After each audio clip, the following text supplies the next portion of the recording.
جو لڑکیوں کی پہ جہاں پہ بات آ جاتی ہے کہ اگر عورتیں جاہل ہیں، ان کو جاہل کون کر رہی ہے؟ ہماری economy, because women do not have any other problem. آپ نے یہ مان لیا کہ خواتین جاہل ہیں؟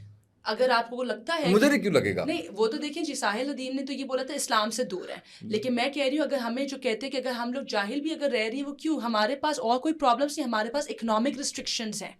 ہمارے پاس اکنامک ریسٹرکشنز ہوتی ہیں جس کے اندر آف کورس جو ہمارے پاس، جو کہ it's not just Pakistan, it is a constitute notion across the globe کہ men are the breadwinners. We have to understand this, right? تو جب تک آپ اپنے ایجوکیشن سیکٹرز کو، کافی کچھ بدل گیا ہے پاکستان اب، اس طرح سے نہیں ہے جس طرح سے آپ کہہ رہی ہیں نا. کبھی تھا وہ تو دونوں کے لیے، مردوں کے لیے، عورتوں کے لیے. نہیں ایجوکیشن کی بات کر رہی ہوں نا کہ جب، کیونکہ دیکھیں بات سنیں، ہمارے اداروں کے پاس، ہماری گورنمنٹ کے پاس سڑکوں کے اوپر پیسے لگانے کا کے پیسے ہیں. ایجوکیشن دونوں کے لیے، مرد عورت دونوں کے لیے، کیونکہ دونوں کا ڈسٹرب ہو رہا ہے. Equal pay for equal work, equal education for both the genders.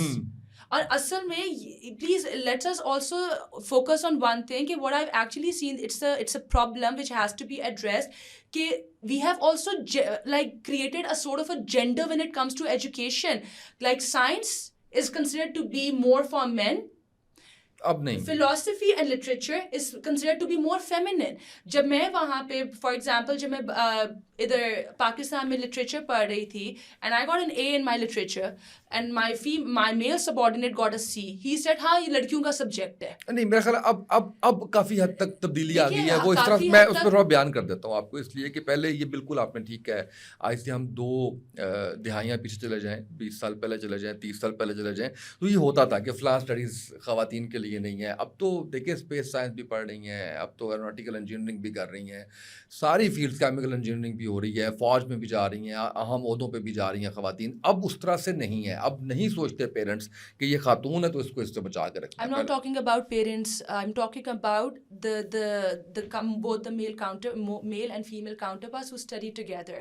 میں اس چیز کے اوپر وہ ایک ایگزامپل ہے نا، وہ جو آپ کہہ رہی ہیں کہ اس میں آپ وہ یہ رویہ ہے. میں یہ بالکل اس سے انکار نہیں کر رہا کہ یہ رویہ نہیں ہے، کہ یہ خاتون کی جو ہے وہ ڈومین ہے، یہ ان کا جو ہے وہ کرنا ہے، یہ بالکل ہے، اس میں کوئی شک نہیں ہے. لیکن کمی کافی آ گئی ہے، اس بات کو بھی مانیں آپ. آج سے 20 سال پہلے اگر دیکھیں تو اس کے اندر تو سوال ہی پیدا نہیں ہوتا تھا کہ آپ کے، ابھی تو آپ پیئر گروپ کی بات کر رہی ہیں، اس وقت تو پیرنٹس ہی الاؤ نہیں کرتے تھے.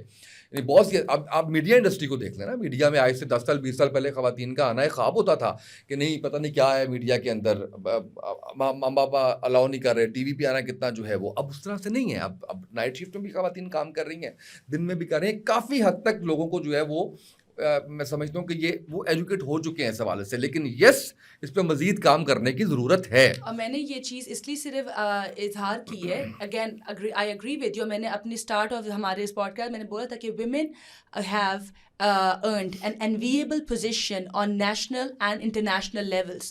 ہمارے ملک کی عورتیں انٹرنیشنل فورمز پہ ہمیں ریپرزینٹ کر رہی ہیں.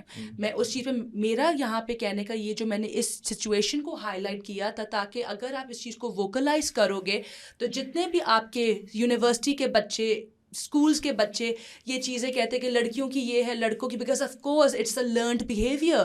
تو اگر ابھی سے وہ چیز، اس چیز کو سنیں گے، ان کے دماغ میں یہ چیز رجسٹر ہوگی کہ there is no such thing as a female subject and no such thing as a male subject. تو پرابلمس کو جب آپ ایک چیز کو ہائی لائٹ کرو گے، that is when you can best address them. That was the entire intention for me to basically highlight کہ you need to stop doing that in education sectors as well.